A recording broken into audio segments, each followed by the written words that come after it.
O Jardim Secreto. Parte final.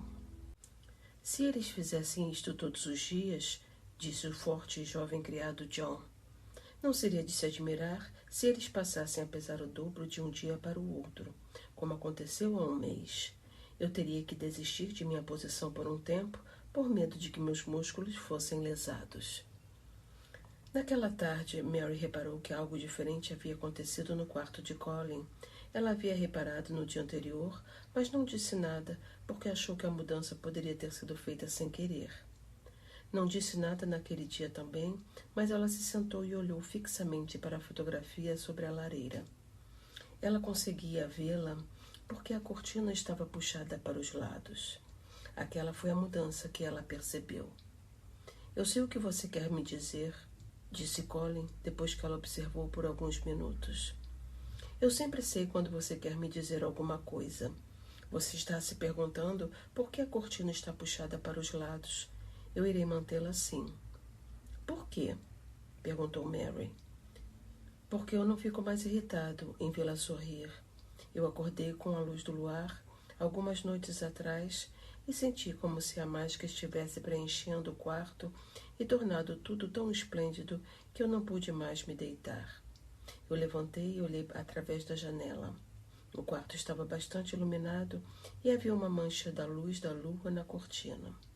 De alguma forma, aquilo me fez puxar a corda. Ela olhou para mim como se estivesse rindo por estar feliz em me ver ali de pé. Isso me fez gostar de olhar para ela. Eu quero vê-la rir dessa forma todo o tempo. Eu acho que talvez ela tenha sido um tipo de pessoa mágica, quem sabe? Você se parece tanto com ela agora, disse Mary, que às vezes eu acho que talvez você é seu fantasma transformado em menino. Aquela ideia pareceu impressionar Colin. Ele pensou por um tempo e respondeu devagar. Se eu fosse o fantasma dela, meu pai gostaria de mim. Você quer que ele goste de você? Mary indagou. Eu costumava odiar o fato de que ele não gosta de mim. Se ele começasse a gostar, eu acho que deveria contar para ele sobre a mágica. Acho que isso o faria mais feliz. A crença deles em mágica era algo permanente. Depois dos encantamentos, Colin às vezes lhes apresentava palestras sobre o tema. Eu gosto de fazer isso, ele explicou, porque quando eu crescer e fizer grandes descobertas científicas, serei obrigado a palestrar sobre elas, então já estou praticando. Por enquanto, posso apenas apresentar palestras pequenas porque eu sou muito novo e, além disso, Ben Waterstaff iria se sentir como se estivesse em uma igreja e acabaria dormindo.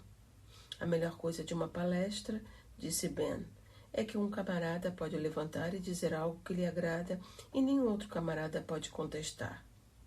Eu não iria me importar de palestrar algumas vezes também.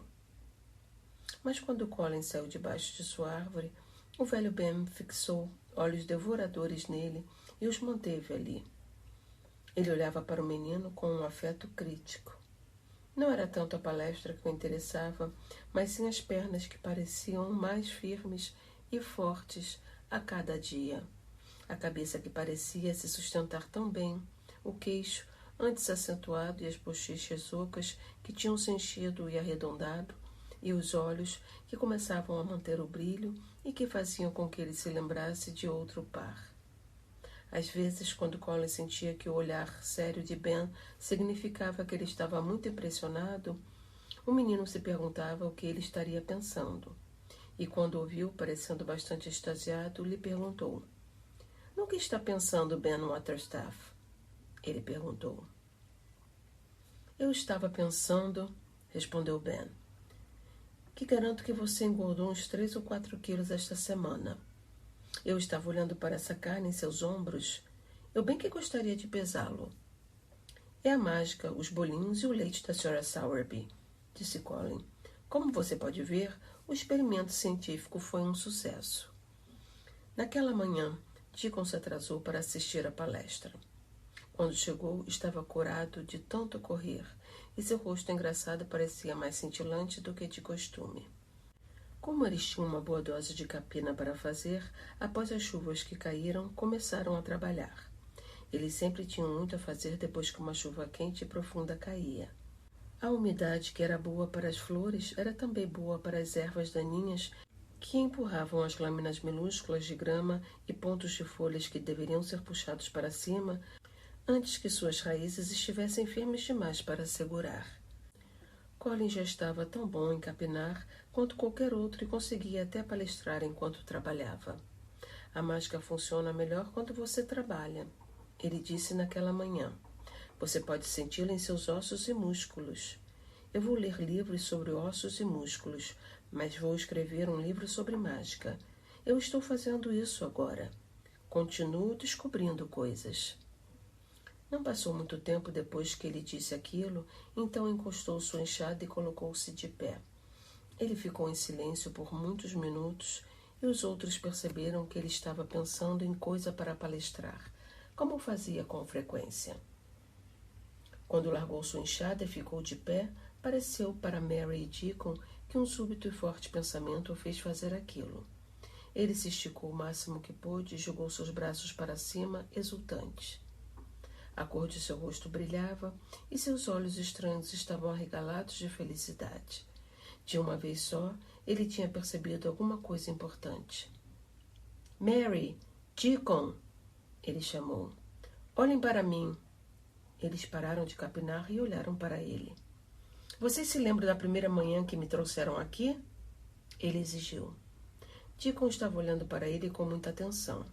Por ser um encantador de animais, ele conseguia ver mais coisas do que a maioria das pessoas, e muitas delas eram coisas sobre as quais ele nunca falava. Ele viu algumas delas naquele menino. Sim, nós lembramos, ele respondeu. Mary também olhou com atenção, mas não disse nada. Neste mesmo minuto, disse Colin, de uma vez só, eu me lembrei disso quando olhei para as minhas mãos cavando com a enxada. Então eu tive que ficar de pé para ver se era real. E é real. Eu estou bem. Eu estou bem. Sim, você está, disse Deacon. Eu estou bem. Muito bem. Colin disse novamente, e seu rosto ficou bem vermelho por todas as partes.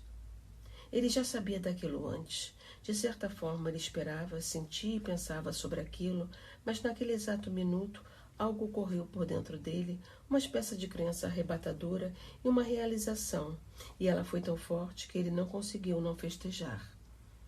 Eu vou viver para sempre, sempre, sempre, ele concluiu grandiosamente. Eu vou descobrir milhares e milhares de coisas. Eu vou descobrir sobre as pessoas e sobre as criaturas e sobre tudo o que cresce como Deacon.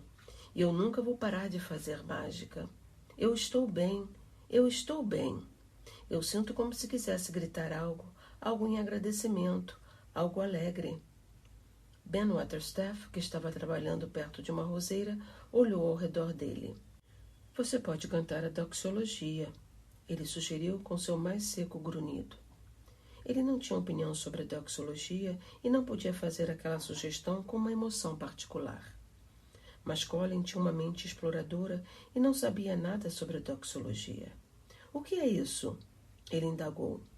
Deacon pode cantá-la para você, eu garanto, respondeu Ben Waterstaff.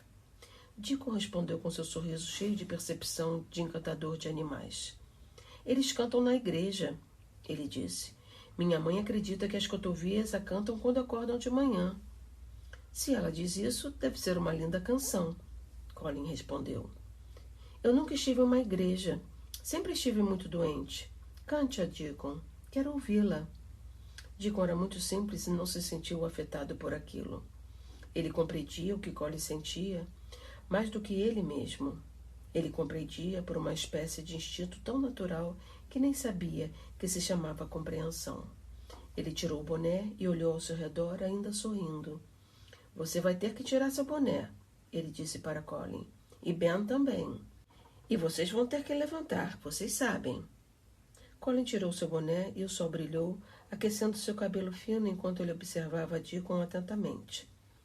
Ben Waterstaff sentou-se sobre seus joelhos e desnudou a cabeça também, com uma espécie de olhar meio ressentido e perplexo no rosto velho, como se não soubesse por que estava fazendo aquela coisa notável. Deacon se colocou entre as árvores e roseiras e começou a cantar de uma maneira muito tranquila, simples, com uma forte voz de rapaz. Louvado seja Deus, que provê todo o fluxo de bênçãos. Louvai-o todas as criaturas aqui embaixo. Louvem vocês aí em cima, o anfitrião celestial. Louvai o Pai, o Filho e o Espírito Santo. Amém. Quando ele terminou, Ben Waterstaff estava parado e muito calado, com as suas mandíbulas colocadas de forma obstinada, mas com um olhar perturbado, fixado em Colin.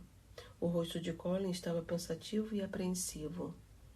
É uma música muito bonita, ele disse. Eu gosto dela. Talvez signifique exatamente o que eu quis dizer quando disse que desejava gritar que estou agradecido à mágica. Ele parou e pensou de uma maneira enigmática. Talvez elas sejam a mesma coisa. Como podemos saber os nomes exatos das coisas? Cante novamente, Deacon. Vamos tentar também, Mary. Quero cantá-la também. É minha canção. Como começa? Louvado seja Deus que provê todo o fluxo de bênçãos. E eles a cantaram uma e outra vez, e Mary e Colin elevaram suas vozes da maneira mais musical que conseguiram. Deacon cresceu de maneira alta e bonita, e na segunda linha, Ben Waterstaff claramente limpou sua garganta. Na terceira linha, ele se juntou a eles com tanto vigor que quase parecia um selvagem. E quando chegou o Amém, Mary observou que a mesma coisa havia acontecido com ele, a mesma que acontecera quando descobriu que Colin não era um aleijado. Seu queixo estava tremendo e ele olhava e piscava com suas bochechas velhas molhadas. Eu nunca tinha encontrado sentido na doxologia antes, ele disse com a voz rouca. Mas estou mudando de ideia há tempo. Devo dizer que você deve ter engordado uns 5 quilos esta semana, mestre Colin. Colin estava olhando atrás do jardim para algo que chamava sua atenção e sua expressão se tornara assustada. Quem está vindo ali? Ele disse com pressa. Quem é? A porta na parede de Eras fora empurrada, gentilmente aberta, e uma mulher entrou. Ela havia entrado no momento em que eles cantavam a última linha de sua canção e havia ficado parada, olhando para eles.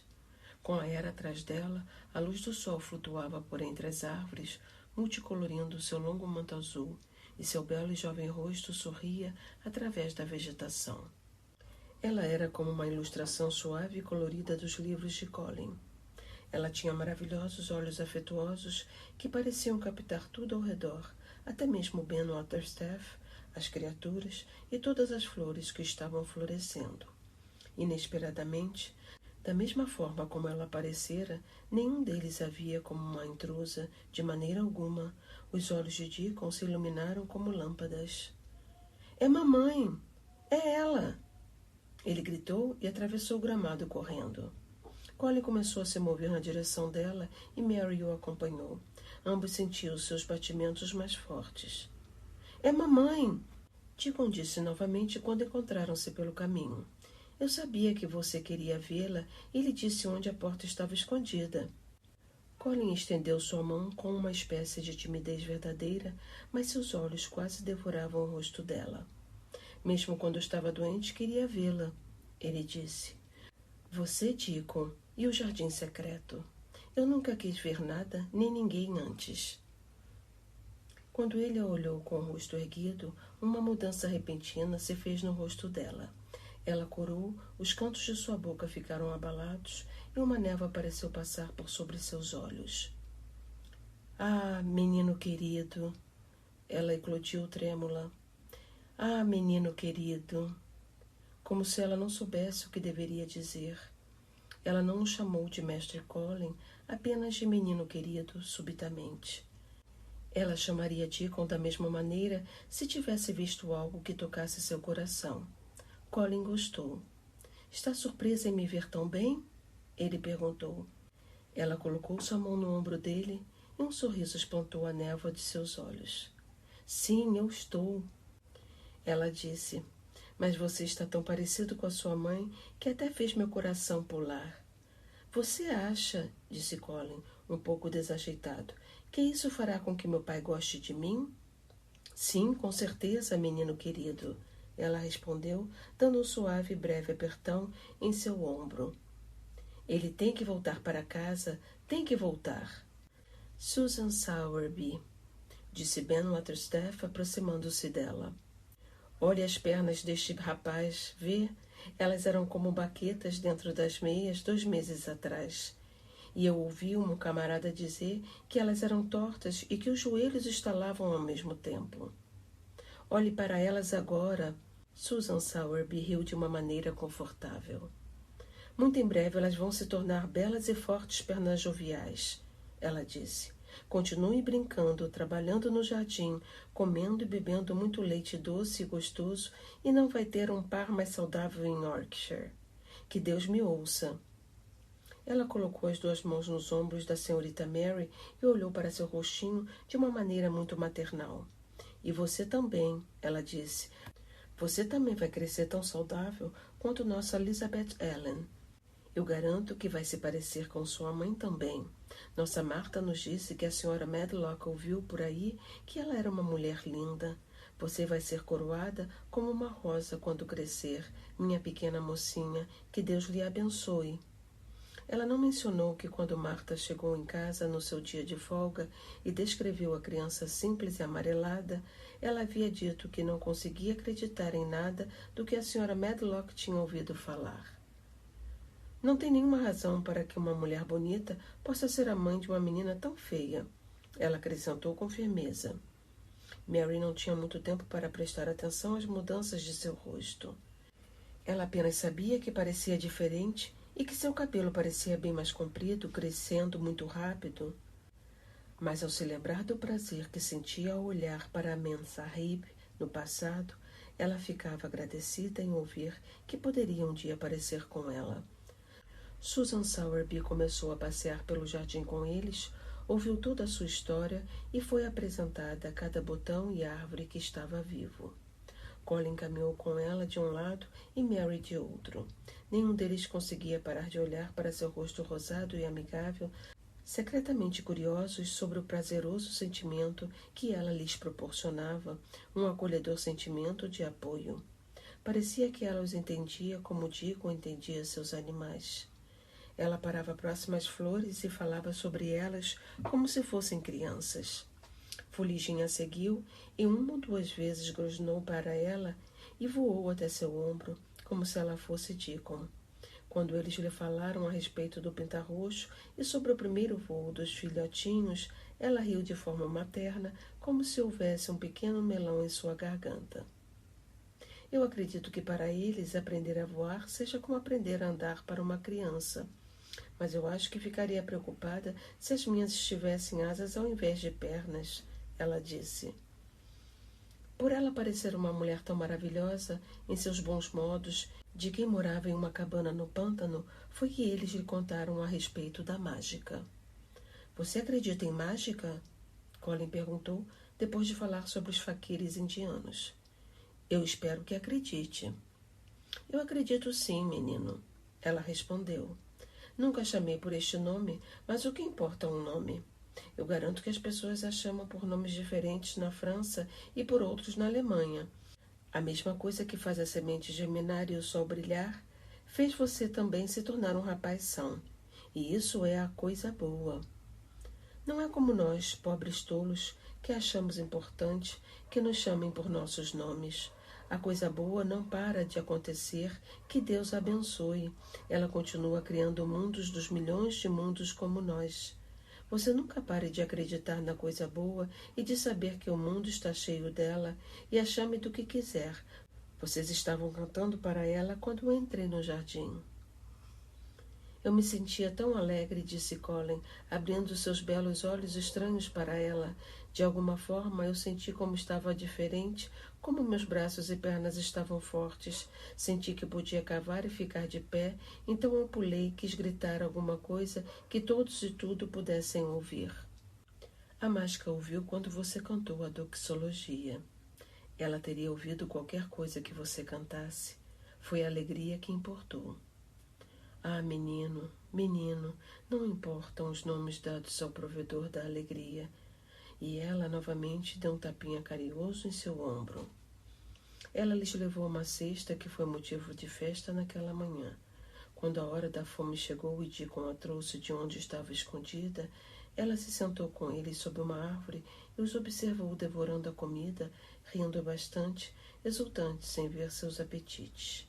Ela estava se divertindo muito e os fez rir das coisas mais diversificadas e estranhas. Ela lhes contou histórias sobre Yorkshire e lhes ensinou palavras novas. Ela riu como se não pudesse evitar quando eles lhe contaram sobre a dificuldade cada vez maior de fingirem que Colin ainda era um inválido rabugento. Como pode ver, quase não conseguimos parar de rir toda vez que estamos juntos, Colin explicou, e isso não faz parecer que estou doente. Nós tentamos engolir o riso de volta, mas ele explode e soa pior do que nunca. Há uma coisa que vem à minha mente com frequência, disse Mary. E eu quase não posso esconder quando começo a pensar nisso. Eu começo a pensar que o rosto de Colin está começando a se parecer como o de uma lua cheia. Não que já se pareça com uma, mas ele tem engordado um pouco mais a cada dia, e suponho que em alguma manhã ele acabará parecendo com uma. O que vamos fazer? Deus nos abençoe a todos. Eu acho que vocês terão que representar um bocado, disse Susan Sowerby. Mas vocês não vão ter que manter isso por muito tempo. Mestre Craven virá para casa. Você acha que ele virá? Colin perguntou. Por quê? Susan Sowerby riu com suavidade. Eu suponho que quase partiria seu coração se ele descobrisse antes que você lhe contasse da sua própria maneira. Ela disse. Ainda mais que você ficou noites planejando isso. Eu não iria suportar se qualquer outra pessoa lhe dissesse. Disse Colin. Eu imagino isso de diferentes formas. Agora penso que apenas gostaria de correr até o seu quarto. Seria um bom começo, disse Susan Sowerby. Eu gostaria de ver seu rosto, menino. Como gostaria disso? Ele tem que voltar. Tem mesmo. Uma das coisas que eles conversaram foi sobre a visita que iriam fazer à sua cabana. Estavam planejando tudo. Eles iriam passar por cima do pântano e fazer uma refeição ao ar livre entre a urze. Eles iriam conhecer as 12 crianças e o jardim de Deacon, e não pretendiam retornar até que estivessem cansados. Finalmente Susan Sowerby levantou-se para retornar à sua casa. Também era a hora de Colin ser levado de volta. Mas antes de se sentar em sua cadeira, ele se colocou bem próximo de Susan e fixou seus olhos nela com um tipo de adoração aturdida e, de repente, segurou a ponta de seu manto azul bem rápido. Você é o que eu sempre quis, ele disse. Gostaria que fosse minha mãe, além de ser mãe de Deacon. De uma vez só, Susan Sowerby se abaixou e puxou-o para perto, com seus braços cálidos, e o apertou contra o peito sob o manto azul, como se fosse irmão de Deacon. Uma breve névoa posicionou-se sobre seus olhos. Ah, menino, ela disse, sua própria mãe está aqui neste jardim. Eu acredito. Ela não poderia se afastar daqui. Seu pai tem que voltar para você. Ele tem. Em cada século, desde o início do mundo, coisas maravilhosas foram descobertas. No último século, coisas ainda mais maravilhosas do que as dos séculos anteriores foram descobertas.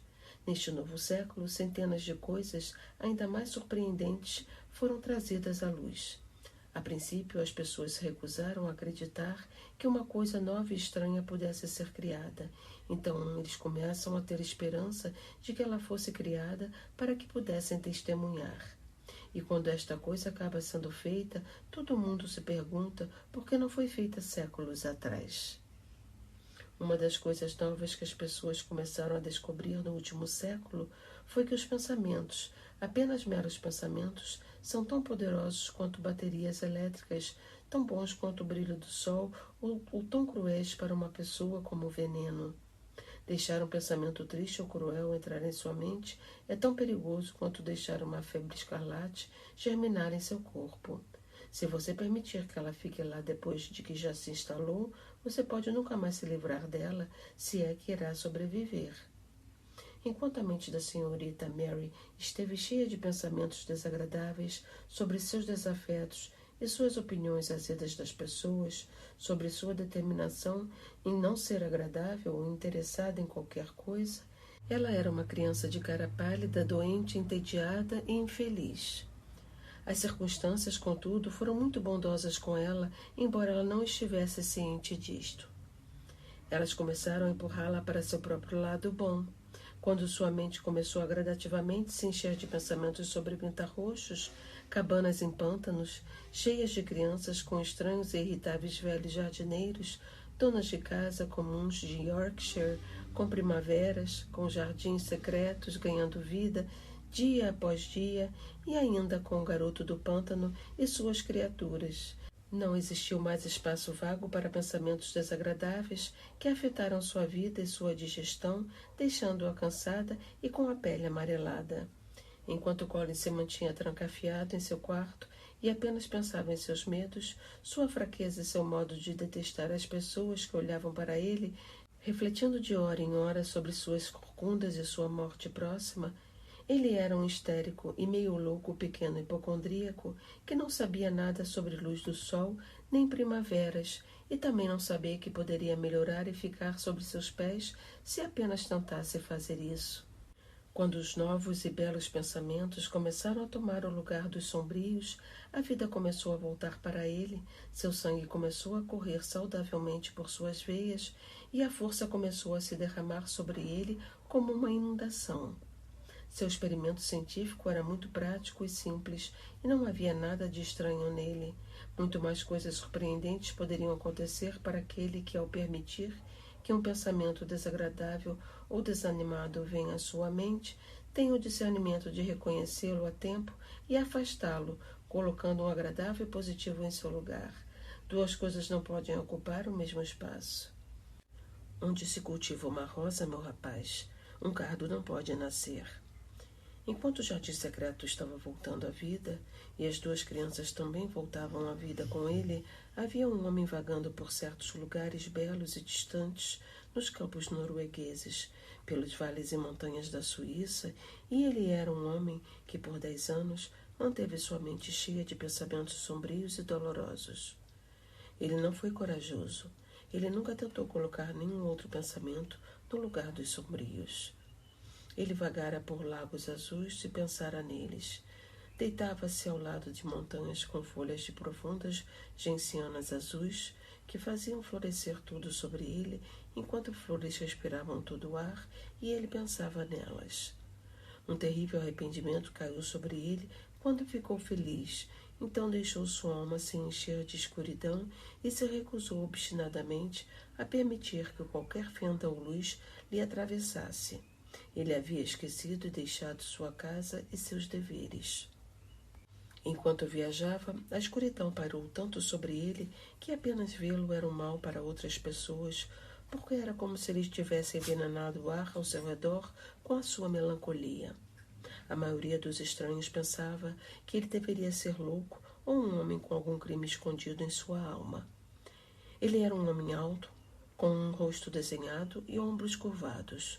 O nome que ele sempre utilizava nos registros de hotéis era Archibald Craven, Misselthwaite Manor, Yorkshire, England. Ele viajara para longe no dia em que viu Sra. Mary em seu escritório e lhe disse que ela poderia ter seu pedaço de terra. Esteve nos mais belos lugares da Europa, embora não tenha ficado em nenhum deles por mais de poucos dias. Ele escolhia os destinos mais quietos e remotos. Esteve em topos de montanhas, onde cabeças batiam nas nuvens, e olhou para baixo, em outras montanhas, quando o sol nascia e tocava as pessoas com uma luz que as fazia pensar que o mundo estava apenas nascendo. Mas a luz nunca o havia tocado até o dia em que ele compreendeu que pela primeira vez em 10 anos uma coisa estranha havia acontecido. Ele estava em um maravilhoso vale no Tirol austríaco, caminhando sozinho por toda aquela beleza que poderia ter elevado a alma de qualquer homem para fora das sombras. Ele havia andado por um longo caminho e ainda não tinha sido elevado. Entretanto, por fim, ele se sentiu cansado e, para descansar, se jogou no carpete feito de musgo. Uma pequena e clara correnteza corria muito alegremente por seu caminho estreito, através da verdura úmida e luxuriante.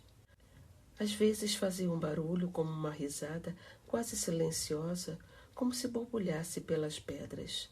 Ele viu pássaros aparecerem e mergulharem suas cabeças para beber dela, e então agitavam as suas asas e voavam para longe. Parecia-se com uma coisa viva e ainda sua vozinha fez com que a calmaria parecesse ainda mais profunda. O vale estava muito, muito calmo. Quando ele se sentou, observando o claro correr da água, Archibald Craven começou gradativamente a sentir somente seu corpo se sentirem mais quietos, tão quietos quanto o próprio vale. Ele se perguntava se estava prestes a dormir, mas não. Ele se sentou e olhou para a água iluminada pelo sol e seus olhos começaram a ver coisas crescendo ao seu redor. Havia uma linda massa de amores perfeitos crescendo tão perto da correnteza que suas folhas chegavam a estar molhadas, e ele se pegou olhando para elas, lembrando que havia olhado para aquelas mesmas coisas anos atrás. Ele estava pensando com ternura em como aquilo era adorável e que cores maravilhosas de azul tinham aquelas centenas de pequenas flores. Não sabia como aquele pensamento simples começou a preencher sua mente, preencher e preenchê-la, até que outras coisas eram afastadas. Foi como se uma doce e clara primavera começasse a nascer em uma poça estagnada e tivesse se levado até que, por fim, tivesse levado embora a água escura. Mas é claro que ele não pensava naquilo por si mesmo. Ele apenas sabia que aquele vale parecia ficar mais e mais calmo enquanto ele estava sentado e observando o delicado e claro azul. Não soube quanto tempo ficou ali ou o que estava lhe acontecendo, mas finalmente ele se moveu como se estivesse despertando e levantou-se devagar, colocando-se de pé no carpete de musgo, respirando longa, suave e profundamente, sentindo-se confuso. Algo parecia ter se desvinculado e se lançado sobre ele calmamente. "O que é isso?" ele disse, quase em um sussurro, e passou sua mão pela testa. "Eu quase me sinto como se estivesse vivo. Eu não sei o suficiente sobre a maravilha das coisas não descobertas para estar apto a explicar como elas aconteceram para ele. Talvez ninguém esteja. Ele não compreendeu a si mesmo, mas lembrou daquele estranho momento pelos meses seguintes, quando já estava de volta a Misselthwaite e descobriu, por acidente, que naquele mesmo dia Colin havia gritado ao entrar no jardim secreto: "Eu vou viver para sempre, sempre, sempre." A singular calmaria permaneceu com ele até o resto da noite, e ele dormiu um novo e repousante sono, mas aquilo não permaneceu com ele por muito tempo. Ele não sabia que podia ser mantido. Na noite seguinte, escancarou as portas para seus pensamentos sombrios e eles voltaram, agrupando-se e correndo. Deixou o vale e continuou a vagar por seu caminho novamente. Mas tão estranho quanto pareceu para ele, havia minutos, às vezes até metade de horas, quando, sem saber como, o fardo negro parecia querer desaparecer e ele sabia que era um homem vivo e não um homem morto. Devagar, devagar, sem saber a razão, ele sabia que estava começando a viver como o jardim. Enquanto o verão dourado se transformava em um outono de um dourado ainda mais profundo, ele foi para o lago Como. Lá encontrou a beleza de um sonho. Ele passava seus dias perto do azul cristalino do lago ou caminhava de volta para o verdor macio e espesso dos montes, vagando, até que se sentiu cansado, ansiando por dormir. Mas naquela hora começou a dormir melhor, sabendo que seus sonhos haviam parado de ser um terror para ele. Talvez, ele pensou, meu corpo esteja se fortalecendo. Estava assim se tornando estranho, mas por causa das raras horas de paz que aconteciam quando seus pensamentos se tornavam diferentes. Sua alma estava começando a se fortalecer também.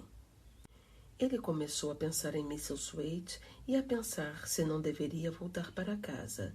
De vez em quando ele pensava vagamente sobre seu menino e perguntava-se o que iria sentir quando entrasse e se colocasse ao lado da cama entalhada de 4 colunas, olhando para seu rosto fino de mármore enquanto ele dormia e para aqueles cílios negros que margeavam os olhos fechados de maneira surpreendente. Ele se encolheu ao pensar naquilo. Em um dia maravilhoso, ele caminhou para tão longe que, quando retornou, a lua estava alta e cheia, e todo o mundo parecia feito de sombras púrpura e prata. A calmaria do lago, da costa e da floresta eram tão maravilhosa que ele não entrou na vila que vivia. Ele caminhou até um pequeno terraço, até a margem da água e sentou-se em um banco, respirando todos os cheiros celestes da noite. Sentiu a estranha calma pairando sobre si e ela tornou-se mais e mais profunda até que ele adormeceu. Ele não poderia dizer quando adormeceu nem quando começou a sonhar, mas seu sonho foi tão real que sequer sentiu que estava sonhando. Lembrou-se algum tempo depois o quão intensamente alerta e desperto ele pensou que estava. Pensou que ao se sentar, sentir o cheiro das rosas mais tardias e ouvir o marulhar das águas sob seus pés, ouviu uma voz a chamá-lo. Era doce, clara, alegre e distante. Parecia distante, mas ele a ouvia tão distintamente como se estivesse ao seu lado. Arkie, Arkie. A voz disse e então repetiu com ainda mais doçura e de forma mais clara do que antes. Arkie, Arkie. Ele se levantou assustado. Era uma voz tão real e lhe pareceu muito natural ouvi-la. Lilias, Lilias, ele respondeu. Lilias, onde você está? No jardim. A voz retornou-lhe como o som de uma flauta dourada. No jardim. Então o sonho terminou, mas ele não despertou. Dormiu profundo e docemente durante toda aquela noite adorável. Quando finalmente acordou, já era uma manhã iluminada e um criado estava parado a observá-lo. Era um criado italiano e já estava acostumado, como todos os criados da vila, a aceitar todas as coisas estranhas que seu mestre estrangeiro fazia sem questionar. Ninguém nunca sabia quando ele iria sair, onde escolheria dormir, se iria vagar pelo jardim ou deitar em um barco no lago durante a noite inteira. O homem segurava uma bandeja com algumas cartas sobre ela e esperou em silêncio até que o Sr. Craven as pegou. Quando ele se afastou, Sr. Craven sentou-se por alguns momentos segurando-as em suas mãos, ainda olhando para o lago. Sua estranha calma ainda estava sobre ele e havia algo mais. Uma leveza, como se a crueldade que tinha cometido não tivesse acontecido como ele pensava, como se algo tivesse mudado. Ele estava se lembrando de seu sonho, aquele sonho bastante real. No jardim? Ele disse perguntando a si mesmo. No jardim. Mas a porta está trancada e a chave bem enterrada. Quando ele olhou para as cartas, alguns minutos depois, viu a que estava colocada sobre as demais era endereçada da Inglaterra, vinda de Yorkshire. Estava escrita na caligrafia de uma mulher, mas não era uma letra que ele conhecesse. Ele a abriu, mal pensando no remetente, mas foram as primeiras palavras que atraíram sua atenção de primeira. Prezado senhor, eu sou Susan Sowerby, que tomou coragem para falar com o senhor uma vez no pântano. Eu lhe falei sobre a senhorita Mary e vou tomar coragem para lhe falar novamente. Por favor, senhor, eu voltaria para casa se estivesse em seu lugar. Eu acho que o senhor ficaria feliz em voltar. E se me perdoa, senhor, acho que sua senhora lhe pediria para voltar se estivesse entre nós. Sua obediente criada, Susan Sowerby. Sr. Craven leu a carta 2 vezes antes de colocá-la de volta no envelope. Ele ainda pensava em seu sonho. Eu vou voltar para Mrs. Waite, ele disse. Sim, irei de uma vez. Então ele foi até o jardim da vila e ordenou que Pitcher se preparasse para seu retorno à Inglaterra. Em poucos dias ele estava novamente em Yorkshire. Em sua longa jornada pela ferrovia, encontrou-se pensando em seu menino como nunca havia feito nos 10 anos passados. Durante aqueles anos, ele apenas desejou esquecê-lo. Naquele momento, embora não tivesse a intenção de pensar nele, lembranças começaram a vagar por sua mente. Ele se lembrava dos dias sombrios, quando delirou como um homem louco, porque a criança estava viva e a mãe estava morta. Ele se recusava a enxergar, e quando foi olhar o menino para ver como ele estava, viu que era um pequeno ser tão fraco e miserável que todos pensavam que com certeza iria morrer em poucos dias.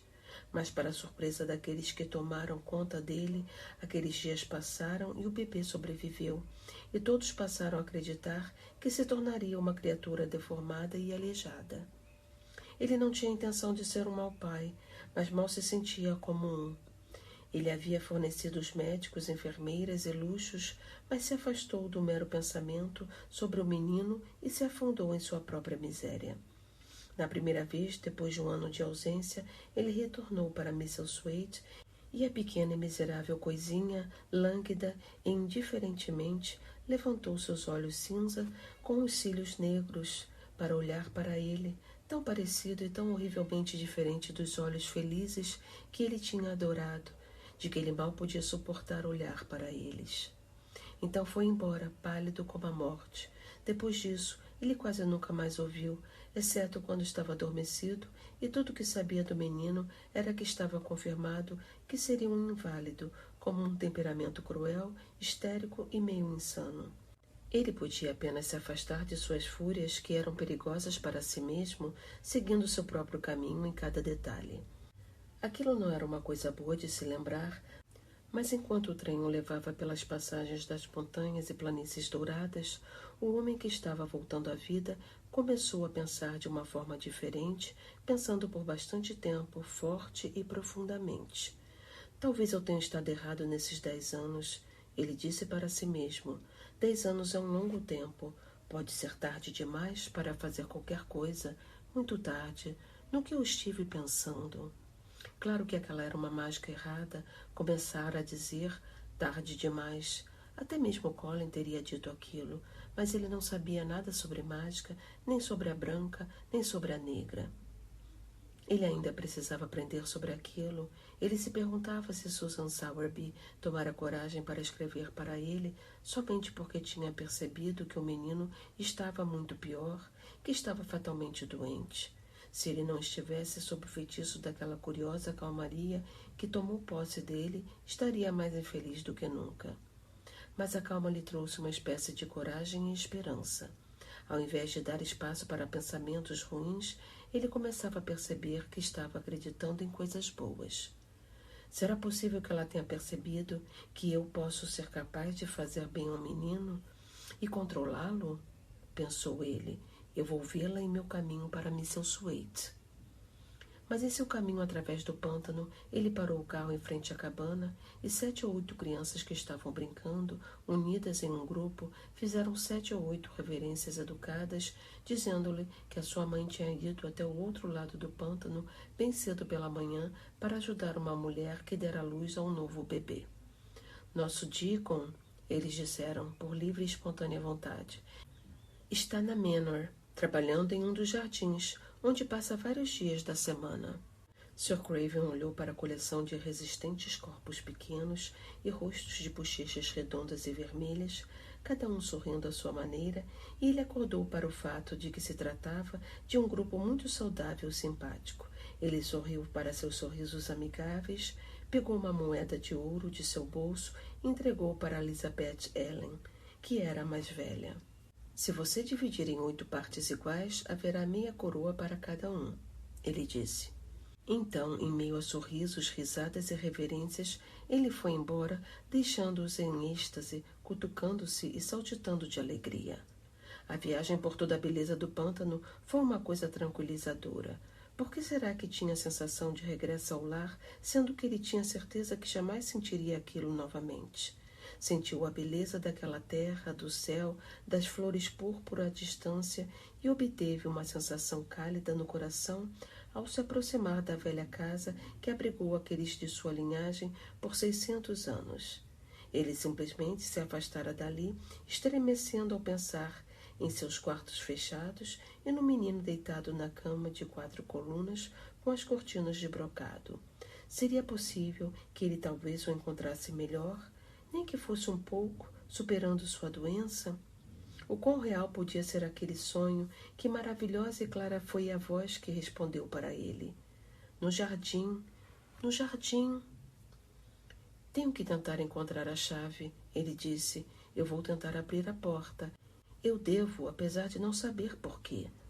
Quando ele chegou a Manor, os criados o receberam com a usual cerimônia, reparando que ele parecia melhor e que ele não estava indo direto para as salas remotas onde vivia, sendo servido por Pitcher.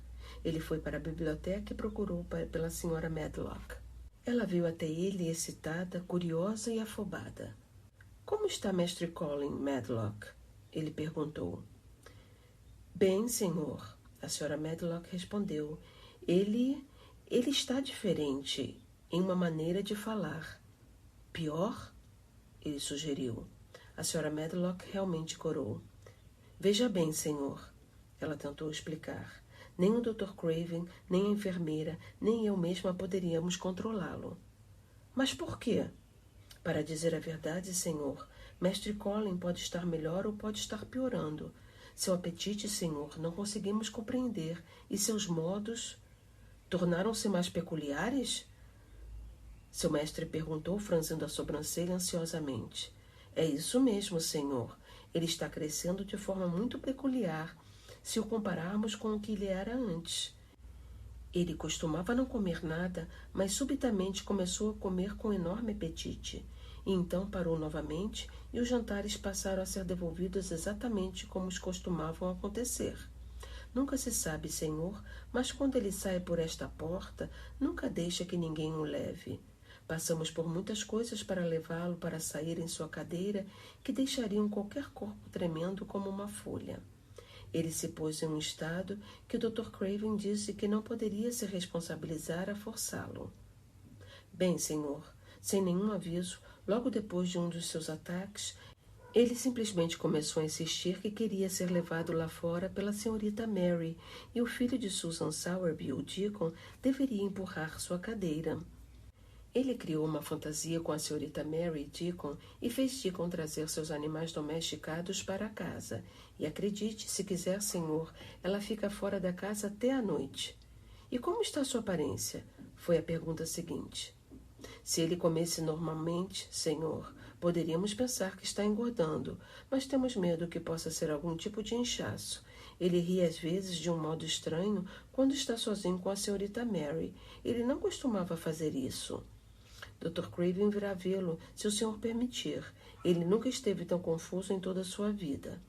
Onde está o mestre Colin agora? Sr. Craven perguntou. No jardim, senhor. Ele está sempre no jardim, embora nenhuma criatura humana tenha permissão para se aproximar por medo de olhar para ele. Sr. Craven praticamente não ouviu as últimas palavras que ela disse. No jardim, ele disse. E depois que mandou que a Sra. Medlock fosse embora, ficou parado, repetindo uma e duas vezes. No jardim. Ele fez um esforço enorme para voltar à realidade do local onde estava, e quando sentiu que estava novamente na terra, ele virou-se e saiu do quarto. Ele pegou seu caminho, como Mary havia feito, através da porta entre os arbustos, entre os louros e os leitos das fontes. A fonte estava brincando, cercada por canteiros de flores de outono brilhantes. Ele atravessou o gramado e pegou o longo caminho pelas paredes com Era. Ele não caminhava rápido, mas devagar, e seus olhos estavam fixos no caminho. Sentia como se estivesse sendo levado de volta ao lugar que perseguia por tanto tempo, e não sabia por quê. Enquanto se aproximava, seus passos começaram a ficar ainda mais lentos. Ele sabia onde a porta estava, mesmo com a Era pendendo sobre ela, bastante espessa, mas não sabia exatamente onde havia enterrado a chave. Então ele parou e permaneceu ali, olhando à sua volta, e no exato momento seguinte de sua pausa, começou a escutar, perguntando a si mesmo se estava caminhando dentro de um sonho. A Era pendia sobre a porta de grande espessura, escondendo-a. A chave estava enterrada sobre os arbustos e nenhum humano havia cruzado aquele portal por mais de 10 anos solitários. Contudo, ainda conseguia ouvir sons vindo de dentro do jardim. Eram sons de pés correndo, como se estivessem perseguindo algo por todos os lados, sob as árvores. Eram estranhos sons de vozes baixas e suprimidas, exclamações e suaves gritos de alegria. Na verdade, ele parecia ouvir a risada de jovenzinhos, a risada incontrolável de crianças que estavam tentando não serem ouvidas, mas que em um momento ou outro, conforme sua excitação aumentava, elas explodiam. Com o que em nome de Deus ele estava sonhando? O que em nome de Deus ele estava ouvindo? Será que estava perdendo sua razão e pensando que estava ouvindo coisas que não eram próprias para ouvidos humanos? O que a voz clara queria lhe dizer? E então chegou o momento, a hora incontrolável, quando os sons esquecem de silenciar-se. Os pés começaram a correr mais e mais rápido, aproximando-se da porta do jardim. Havia também uma rápida e forte respiração. Um selvagem surto de risos mostrou que não podia mais ser contido. E a porta da parede foi escancarada, as folhas de era foram empurradas para trás e um menino saiu correndo dali a toda velocidade e, sem enxergar o estranho, quase tropeçou em seus braços. Sr. Craven os estendeu a tempo para salvá-lo de cair por ter esbarrado nele, e quando ele o afastou um pouco para olhá-lo, maravilhado em vê-lo ali, precisou respirar fundo. Era um alto e belo menino. Ele estava reluzindo em vida e aquela sua corrida proporcionou uma cor esplêndida a seu rosto. Ele jogou seu cabelo, que caía na testa, para trás e abriu um par de estranhos olhos cinza. Olhos repletos de um sorriso juvenil, emoldurados por cílios negros como uma franja. Foi aquilo que fez o Sr. Craven ofegar, buscando ar. Quem? Como? Quem? Ele gaguejou. Aquilo não aconteceu como Colin esperava, não foi como ele havia planejado. Ele nunca pensou que tal encontro aconteceria, mas talvez, ainda assim, chegar correndo, vencendo uma corrida, fosse ainda melhor. Ele se ergueu ao seu máximo. Mary, que esteve correndo com ele e que também havia chegado até a porta, acreditou que ele se mostrou mais alto do que nunca, várias polegadas mais alto. Pai, ele disse. Eu sou o Colin. Você pode acreditar, embora eu mesmo quase não possa. Eu sou o Colin. Como a Sra. Medlock, ele não conseguia entender o que seu pai queria quando disse com pressa. No jardim! No jardim!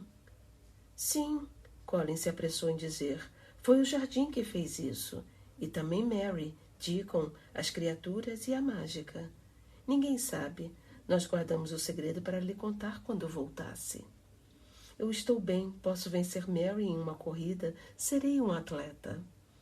Ele disse aquilo tudo parecendo exatamente como um menino saudável. Seu rosto corou, suas palavras atropelaram-se com a ansiedade e a alma do Sr. Craven chocou-se com uma alegria inacreditável. Colin estendeu a mão e colocou-a no braço de seu pai. Não está feliz, papai? Ele finalizou. Não está feliz? Eu vou viver para sempre, sempre, sempre. Leve-me até o meu jardim, meu menino, ele disse finalmente, e me fale sobre ele. Então eles o levaram para dentro. O lugar era uma imensidão de outonos dourados, púrpura, violeta, azul e um escarlate flamejante, e para todos os lados havia feixes de lírios tardios unidos. Lírios que eram brancos ou brancos com vermelho. Ele se lembrava de quando o primeiro fora plantado, e naquela mesma estação do ano, suas glórias tardias se revelaram.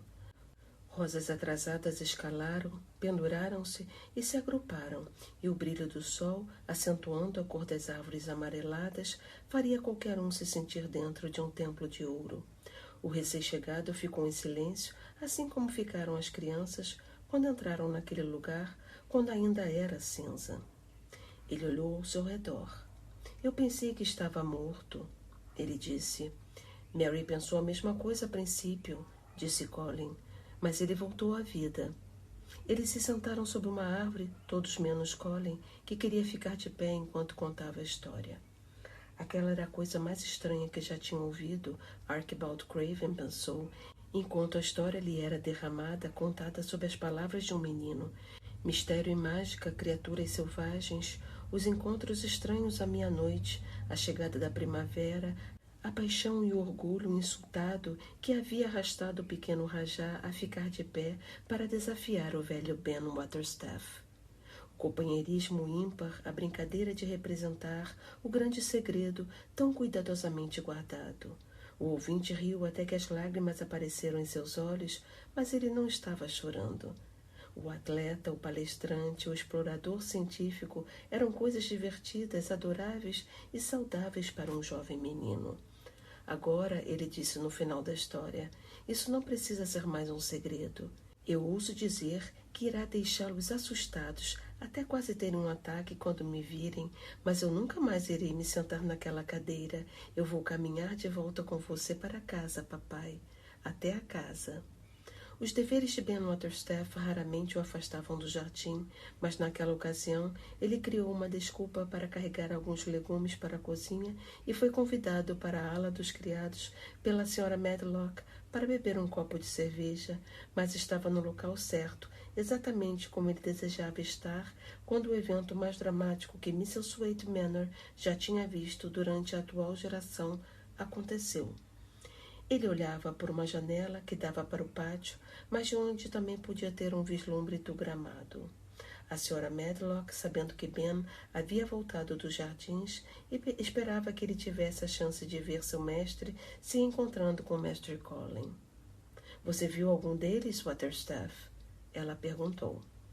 Ben tirou a caneca de cerveja de sua boca e limpou seus lábios com as costas de sua mão. Sim, eu vi. Ele respondeu com um significativo ar astuto. Os dois? Perguntou a Sra. Medlock. Os dois. Ben Waterstaff respondeu. Obrigado pela gentileza, madame. Eu poderia aceitar mais uma caneca. Os dois juntos? Disse a Sra. Medlock, apressando-se em encher a caneca de cerveja em sua excitação. Juntos, madame. E Ben engoliu metade de sua cerveja em apenas um gole. Onde estava o mestre Colin? Como ele estava? O que disseram um para o outro?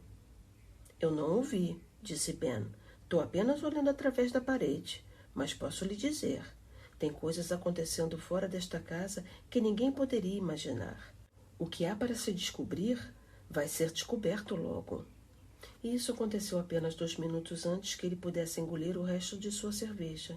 Então ele solenemente balançou sua caneca na direção da janela, que permitia que ele enxergasse um pedaço do gramado no meio do matagal. Olhe para lá, ele disse. Olhe se estiver curiosa. Olhe quem está caminhando pela grama. Quando a Sra. Medlock olhou, ela jogou suas mãos para o alto e deu um grito.